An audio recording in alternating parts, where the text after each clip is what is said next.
Welcome to Guide Guru. We hope this video helps. You start by stabilizing the gate and placing supports under it. This prevents sag while you work. Once done, inspect hinges, bolts, welds, and the post for rot or movement to diagnose root causes. Make sure to spray penetrating oil on seized fasteners now so they free up during disassembly. You want to know whether the gate needs new hardware, a realignment, or post-repair before you remove anything. This avoids unnecessary replacements and saves time. You next tackle hinge replacement and alignment.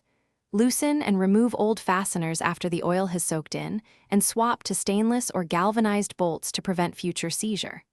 Once hinges are on, lift the gate and insert shims so the gap is uniform. This corrects sag without stressing the frame.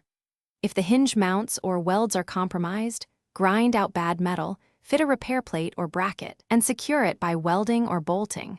Make sure the gate swings freely. You finish by aligning the latch and testing operation. Adjust the strike or use an adjustable latch so the catch engages with a slim clearance, ensuring smooth closure. Once aligned, run the gate through 10-20 cycles, then torque fasteners to their final tightness and recheck alignment. Small changes can shift fit. If binding or sag reappears, check the post and concrete. Movement there usually means you need a post splice, reinforcement, or a full reset to stop recurrence. Keep spare bolts and shims handy. Thanks for watching.